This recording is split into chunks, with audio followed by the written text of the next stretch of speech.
Corea del Sur, diciembre de 2008. La vida de una niña de 8 años, conocida como Na-young, cambió para siempre tras un ataque brutal.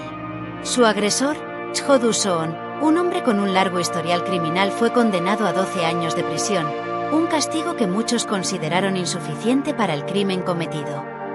Haciendo una aclaración, la mayoría de las imágenes donde se aprecia el rostro completo y exacto de la pequeña son imágenes creadas. Este documental no solo cuenta la historia de un crimen atroz, sino que también plantea una reflexión crítica. ¿Estamos haciendo lo suficiente para proteger a nuestros niños? El 11 de diciembre de 2008, Cho Do-soon atacó salvajemente a Na-young en un baño público en Ansan. La pequeña sufrió lesiones físicas graves que afectaron permanentemente su vida. Cho Do-soon, que se encontraba bajo los efectos del alcohol, fue arrestado y procesado. Su sentencia de 12 años de prisión provocó una ola de indignación en Corea del Sur.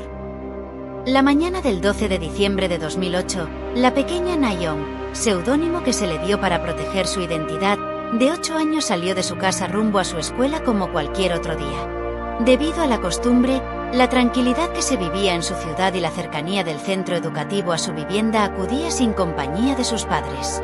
Todo marchaba con normalidad. Sin embargo, al pasar por la iglesia que estaba cerca de su colegio, la menor fue interceptada por un Cho Do-soon, quien comenzó a hacerle preguntas que la incomodaron. Por ello, la menor buscó zafarse de su paso, pero el hombre la cogió por la fuerza del brazo y la ingresó al baño del templo.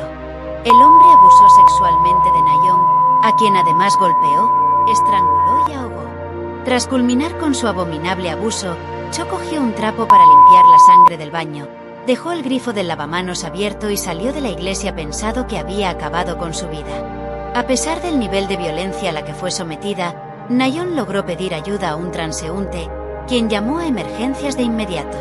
Tras ser trasladada al hospital, los médicos se mostraron sorprendidos por cómo aún seguía con vida, ya que el daño había sido de tal magnitud que la menor presentaba hemorragias internas. La menor tuvo que pasar por una primera cirugía de 8 horas para que pudieran salvarle la vida. Según denunció el medio surcoreano Korea Yonhap Daily, el 80% de sus órganos y extremidades inferiores dejaron de ser funcionales por un tiempo. Este hecho afectó también a los padres de Na-young. Su madre, quien se encontraba embarazada de 5 meses, sufrió debido al estrés una hemorragia vaginal y fue ingresada en reposo, mientras que su padre contó tiempo después que se sentía culpable por no haber podido proteger a su hija. Llegó el momento del juicio de Cho Do-soon. La policía empezó la investigación acudiendo a la escena del crimen, donde halló las huellas que les permitió responsabilizar Cho Do-soon, de entonces 56 años, de la agresión sexual. Asimismo, se halló en los zapatos y ropa del hombre la sangre de la víctima. Luego de 3 días de sucedido el crimen, Do-soon fue capturado. El sujeto negó las acusaciones a pesar de que se hallaron en las cámaras de seguridad del lugar imágenes de cómo secuestraba a la menor. A esto se le sumó que ya contaba en el pasado con 17 cargos por agresión sexual y había cumplido en 1980 una condena de 3 años por violación. Con el inicio de las investigaciones de la Fiscalía y el juicio, también comenzó una serie de actos en las que se revictimizó a Na-young, pues se le sometió a interrogatorios a pocos días de sucedido el crimen y de sus cirugías, así como a tener que contar repetidas veces lo ocurrido debido a que habían cometido errores al grabar sus declaraciones. No conformes con ello, hicieron que testifique enfrente de todo el público de la sala.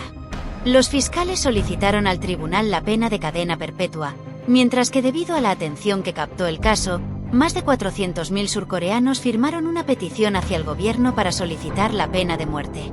Cho Do-soon fue sentenciado en un principio a la máxima pena, pero luego de que la menor señalara que el delincuente olía a alcohol, su condena se redujo a solo 12 años de prisión, ya que no estaba en su sano juicio mientras cometía el delito. A pesar de la brutalidad del ataque, el uso de la embriaguez como factor atenuante en su condena abrió un debate sobre la responsabilidad penal y la protección infantil. Las comunidades comenzaron a cuestionar si el sistema de justicia estaba realmente diseñado para proteger a las víctimas. Fallas del sistema legal. El caso de Cho Do-soon dejó al descubierto las debilidades del sistema legal de Corea del Sur en su tratamiento de delitos sexuales. La legislación permitía que la embriaguez del agresor redujera la severidad de su sentencia, una cláusula que enfureció a la sociedad coreana. Muchos se preguntaron, ¿cómo es posible que un sistema legal minimice la gravedad de un crimen tan devastador? Los manifestantes pedían reformas urgentes, y aunque algunos cambios en la ley se implementaron, muchos ciudadanos seguían temiendo por la seguridad de sus hijos. El caso de Na-young fue un llamado de atención que reveló una grieta profunda en el sistema. Llegó la liberación de Cho Do-soon y sus consecuencias. En diciembre de 2020, Cho Do-soon fue liberado tras cumplir su condena, generando una nueva ola de temor en la comunidad. El país estaba dividido entre el derecho de los ciudadanos a estar seguros y las leyes que permitían su liberación. La liberación de Cho Do-soon volvió a generar un debate sobre cómo las leyes de protección infantil no lograban garantizar la seguridad de las víctimas y sus comunidades. A pesar del monitoreo constante de las autoridades, el temor de la población era palpable. Cho Do-soon salió de prisión el 12 de diciembre de 2020, en medio de peticiones en línea y protestas en Corea del Sur. Incluso, un grupo de manifestantes se estableció afuera de su domicilio para exigir que le den un castigo más severo. Algunos le aventaron huevos y patearon el vehículo que lo llevaría nuevamente a Ansan, muy cerca de donde su víctima vivía, por lo que la familia tuvo que ser reubicada en otra ciudad. Esto afectó a la menor, ya que no quería dejar a sus amigos más cercanos. No queríamos huir, pero no teníamos otra opción. También quería enviar un mensaje de que el gobierno no hizo nada más que obligar a la víctima a esconderse, declaró el padre de Na-young a BBC ese año. Ante las constantes quejas, la policía de Ansan afirmó que un oficial de libertad condicional vigilaría a Cho las 24 horas del día durante los 7 días de la semana a través del monitoreo de su tobillera electrónica, que debe usar durante 7 años más. Asimismo, se instalaron cámaras de vigilancia y cabinas policiales cerca de su residencia. En 2021, un hombre intentó acabar con la vida de Do-soon haciéndose pasar por un policía y golpeándolo con un martillo. Sin embargo, su esposa alertó a las autoridades y el abusador solo resultó con algunas heridas, por lo que fue dado de alta un par de días después. ¿Qué pasó con la vida de Na-young después del crimen? Necesitó 8 meses de tratamiento y tuvo que viajar a Seúl todos los fines de semana. Quedó con daños permanentes en el vientre bajo y se le dijo que quedaría incapacitada permanentemente. Sufrió depresión y estrés mental tras el ataque, pero después se recuperó hasta un 70%. Además, la sobreviviente pudo retornar a la escuela y su padre aseguró, durante una entrevista con los medios, que solo mira dibujos animados en la televisión desde el año 2020, ya que desea evitar las noticias y tener que enterarse de casos de violencia. Educación y prevención.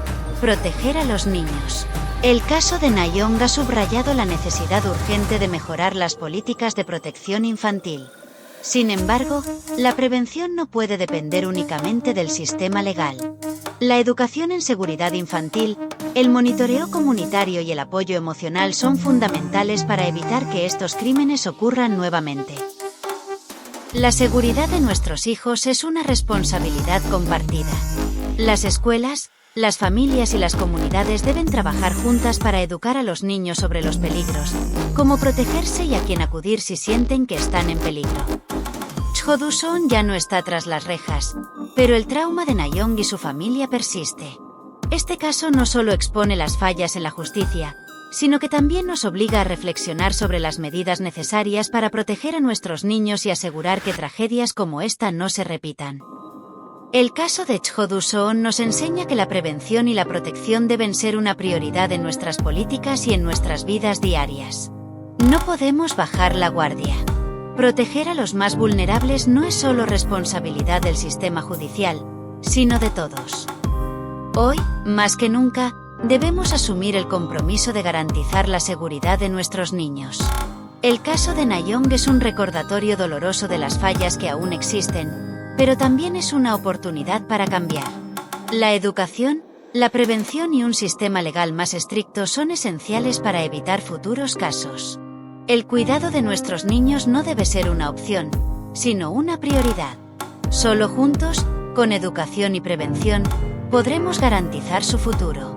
Porque cada niño merece sentirse seguro, siempre.